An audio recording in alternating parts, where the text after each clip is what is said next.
സകലതും ഇപ്പൊ തമ്മിൽ തല ധരിച്ച വീടില്ല എന്റെ ഭഗവതി.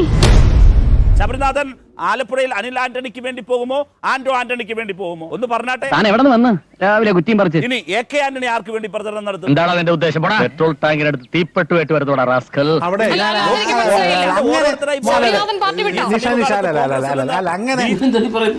മര്യാദയ്ക്ക് സംസാരിക്കണം. പണ്ടെല്ലാം അങ്ങനെ റഹീം പറഞ്ഞു പോയിട്ട് കേട്ടോണ്ടിരിക്കേണ്ട ആവശ്യമൊന്നുമില്ല. കണ്ടാൽ അറിയാത്തവൻ കൊണ്ടാൽ അറിയും. ഈ പേരുകൾ വെച്ചിട്ട് ആളുകളുടെ പേരും മറ്റേതും വെച്ചിട്ട് ഇങ്ങനെ പറയേണ്ട ആവശ്യമൊന്നുമില്ല. എന്റെ നിലനിൽപ്പിന്റെ പ്രശ്നമാണ്. അല്ലല്ല, അതിനെന്താ സംശയം? റഹീമിന് എന്താ സംശയം? റഹീമിന് എന്താ സംശയം? ഒന്ന് പറഞ്ഞേ. ഞാൻ റഹീം എന്ന പേര് കൊണ്ട് വേറെന്തെങ്കിലും ഞാൻ പറഞ്ഞോണ്ട് ഇല്ലല്ലോ. കാര്യം പറഞ്ഞേക്കാം, ഭ്രാന്തുള്ള ആളാ, സൂക്ഷിക്കണം. പിന്നെ ഇത് BJP ചെയ്യുന്നതിനേക്കാൾ കൂടുതൽ ഇത്തരത്തിലുള്ള കള്ളക്കളി കാണിക്കുന്ന CPM ആണ്.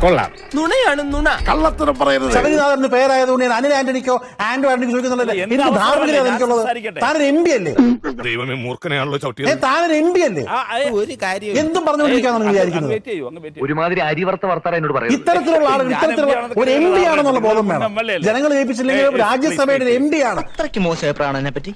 അത്രയ്ക്ക് മോശമല്ല, എന്നാലും വളരെ മോശം ചോദിക്കേണ്ട ആവശ്യം എന്താ? അല്ല, അത് ശരിയൊന്നുമല്ല. അത് ക്ലാരിഫൈ ചെയ്താൽ മതി. നീ അറിഞ്ഞ ഞാനാരെന്താണെന്നുള്ളത് എനിക്ക് നല്ല ബോധ്യമുണ്ട്, നാട്ടുകാർക്കും ബോധ്യമുണ്ട്. അല്ല, അത് പറയട്ടെ. ഒന്ന് ക്വാളിഫൈ ചെയ്യ് റഹീം, ഒന്ന് ക്വാളിഫൈ ചെയ്യ്.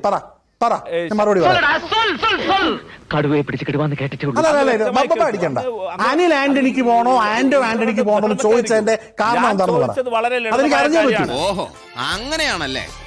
എന്നാൽ ഒന്ന് അറിഞ്ഞോ. അത്ര ലളിതമല്ല. എന്റെ ചോദ്യം, AK ആന്റണിയുടെ മകൻ മത്സരിക്കുന്നിടത്ത് അതേ ശബരിനാഥൻ പ്രചരണത്തിന് പോകുമോ എന്നുള്ളതാണ്. യുക്തിസഹമായ ചോദ്യമല്ലേ? വിഡിതരെ പറയുള്ളൂ, തെണ്ടി. യുക്തിസഹമായ ചോദ്യമല്ലേ?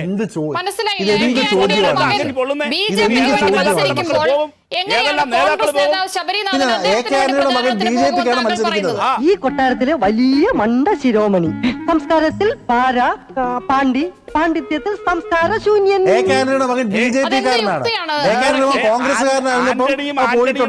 കോൺഗ്രസ്സുകാരനാണെങ്കിൽ പോയത് BJP-കാരനാണ്. വ്യത്യാസമില്ലല്ലോ. നീ എന്റെ കയ്യിൽ നിന്ന് വാങ്ങിക്കും. പോട്ടെ സാറേ കേട്ടാ, വീട്ടുകളാ ബോട്ടിയില്ലാത്ത അവൻ എന്തെങ്കിലും പറഞ്ഞു. റഹീമെ, ഫസ്റ്റ് ഓഫ് ഓൾ റഹീം ഇന്ന് കവലപ്രസംഗം നടത്തുന്ന ഒരാളല്ല. ആ ഭാഗ്യവശാൽ നിർഭാഗ്യവശാൽ താങ്കൾ അപ്പർ ഹൗസിലെ ഒരു MP ആണെന്ന് മനസ്സിലാക്കണം. എന്റെ ഈശ്വര, എന്റെ ജീവിതത്തിൽ ഞാൻ ഇങ്ങനെ ഒരു പുലിവാൽ പിടിച്ചിട്ടില്ല. അങ്ങനെ MP ആയിട്ടുള്ള ഒരാൾ, എന്റെ പേര് ശബരിനാഥൻ ആയതുകൊണ്ടും ഞാൻ ഇവിടുത്തെ ഒരു പൊതുപ്രവർത്തകനായതുകൊണ്ടും ഞാൻ അനിൽ ആന്റണിക്കാണോ ആന്റോ ആന്റണിക്കാണോ ചോദിക്കുന്ന ആ ചോദ്യം, ആ ധ്വനി, ആ ചോദ്യം ശരിയല്ല. എന്റെ ഭാഗത്തും തെറ്റുണ്ട്. തലയ്ക്ക് സുഖമില്ലാണ്ടായ എന്താ ചെയ്യാ? ആത്മാഭിമാനമുള്ള കോൺഗ്രസ്സുകാരനായി ജനിച്ചു വീണതാണ്. ആത്മാഭിമാനമുള്ള കോൺഗ്രസ്സുകാരന്റെ മരിച്ചു വീഴത്തുള്ളത് എനിക്ക് നല്ല ബോധ്യമുണ്ട്. ഈ കാലത്ത് ഇങ്ങനത്തെ ആമ്പിള്ളാരുണ്ടല്ലോ. അധികാരമില്ല, ഞങ്ങൾ 3-4 പേരെ. ചാനൽ ചർച്ചയെന്ന് നിങ്ങളോടും തന്നോടും എന്ന് പറയേണ്ട ആവശ്യം എനിക്കില്ല. അത് പണ്ടേ ചെയ്യേണ്ടതായിരുന്നു. എങ്കിൽ എന്നെ ഈ നാട് നന്നായി പോയനെ. പക്ഷെ ഇത്തരത്തിൽ ആളുകളുടെ മനസ്സിൽ വർഗീയതയുടെ വിഷം കുത്തിവെക്കുന്നതിൽ BJP-ക്ക് വളർത്തുന്നതിൽ നിങ്ങൾക്ക് വലിയ പങ്കുണ്ട്. നിങ്ങൾ മനസ്സിലാക്കണം. രാവിലെ കിട്ടിയില്ലേ? റഹീം പറഞ്ഞു, ശരിയാണ്, ബംഗാളിൽ ഞങ്ങളുടെ പാർട്ടി വിലയിരുത്തിയിട്ടുണ്ട്, വളരെ മോശം ഭരണമാണ്. അങ്ങനെ പറഞ്ഞാൽ പോരാ, മുഖ്യമന്ത്രി എന്തുകൊണ്ട് മറുപടി പറഞ്ഞില്ല? എന്റെ ഉണ്ണി, ഞാൻ എന്ത് പറയുമെന്ന് ഇന്ത്യയിലെ CPM-ന്റെ ഏറ്റവും പ്രധാനപ്പെട്ട നേതാവ് മറുപടി പറയേണ്ടിയിരുന്നത്, ഒരു കാലത്ത് 35 വർഷം തുടർച്ചയായി നിങ്ങൾ ഭരിച്ചിട്ടുള്ള ഈ കഴിഞ്ഞ തെരഞ്ഞെടുപ്പിൽ 22 MLA-മാരുണ്ടായിരുന്ന ബംഗാളിൽ എന്തുകൊണ്ട് വിനു ഇവിടെ ആവർത്തിച്ച് പറയുന്നത് പോലെ ഒരു വട്ടപൂജ്യം, അതിനേക്കാൾ വലിയൊരു വട്ടപൂജ്യം എങ്ങനെ ബംഗാളിൽ നിങ്ങൾ ആയി എന്നുള്ളതിന് മറുപടി പറയണ്ടേ? എല്ലാം വിധിയുടെ വിളയാട്ടം. എങ്ങനെ വട്ടപൂജ്യമായി? അവിടെ നിങ്ങൾ കോൺഗ്രസുമായി സഖ്യം ചേർന്നാണ് മത്സരിച്ചിരുന്നത്. നിങ്ങളും കോൺഗ്രസും സഖ്യമായിരുന്നു ബംഗാളിൽ. എന്നിട്ടും നിങ്ങൾ വട്ടപൂജ്യമായി മാറിയിട്ടെങ്കിൽ അതിന് മറുപടി പറയേണ്ട അദ്ദേഹം റഹീമിനല്ല, മുഖ്യമന്ത്രിക്കായിരുന്നു. കാരണം അദ്ദേഹം ഇന്ത്യയിലെ CPM-ലെ ഏക മുഖ്യമന്ത്രിയാണ്. അതൊരു പോരായ്മ തന്നെയാണ്. അതെ, എന്നെ എതിർ പാർട്ടിക്കാർ പറയുമെന്ന് ഞാൻ ഉദ്ദേശിച്ചത്. CB മെമ്പറാണ്, ഏറ്റവും പ്രധാനപ്പെട്ട രാഷ്ട്രീയ നേതാവാണ്, CPM-ന്റെ ദേശീയ നേതാവാണ്. റഹീം പറഞ്ഞു, ഞങ്ങൾക്ക് തമിഴ്നാട്ടിൽ 2 MLA-മാരെന്ന് പറഞ്ഞു. ആരുടെ പിന്തുണയിൽ കിട്ടിയ MLA-മാരാണ്? എനിക്കൊന്നും അറിഞ്ഞൂടാ എന്റെ പടച്ചോനെ. ജ്യോതികുമാർ ചാമക്കാരുടെ പാർട്ടിയുടെ പിന്തുണയിൽ കിട്ടിയ 2 MLA-മാർ. നിങ്ങൾ ഇവിടെ ബ്രിട്ടാസ് വിളിച്ചുകൊണ്ടുവന്ന് PR വർക്ക് നടത്തിയല്ലോ കമലഹാസൻ. നിങ്ങൾ പണം വാങ്ങി, DMK എന്ന് പണം വാങ്ങിയെന്ന് ആരോപിച്ച അതേ കമലഹാസൻ. ആ കമലഹാസനെ ഞങ്ങൾ പരാജയപ്പെടുത്തി തമിഴ്നാട്ടിൽ. കേട്ടതൊക്കെ ശരിയാണോ?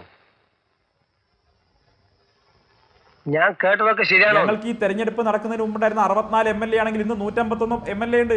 ഞങ്ങള് വോട്ട് വർദ്ധിപ്പിക്കുക, MLA-മാരുടെ എണ്ണോ ഞങ്ങൾ വർദ്ധിപ്പിക്കുക. ഇത് എന്താ അവന്റെ ഒരു കണ്ടീഷൻ? പോണ പോക്കണ്ടില്ലേ ശരം വിട്ട മാതിരി. ഇന്ത്യയിലെ പ്രതിപക്ഷത്തിന്റെ സ്ഥാനം ഉണ്ടായിരുന്ന, ഔദ്യോഗികമല്ലെങ്കിലും നിങ്ങൾക്കൊരു പ്രതിപക്ഷ സ്ഥാനം ഉണ്ടായിരുന്ന പാർട്ടിയാണ്.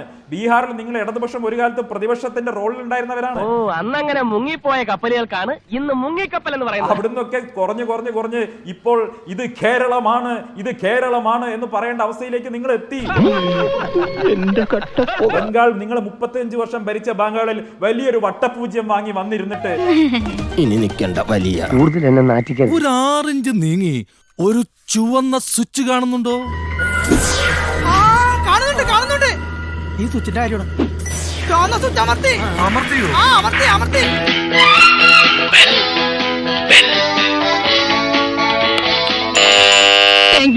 ഈ ഉപകാരം മറന്നാലും ഞാൻ മരിക്കില്ല. ഇതൊക്കെ എന്ത് അപ്പോ നാളെ നേരത്തെ തന്നെ ഇങ്ങോട്ട് എത്തണം കേട്ടോ. ശരി.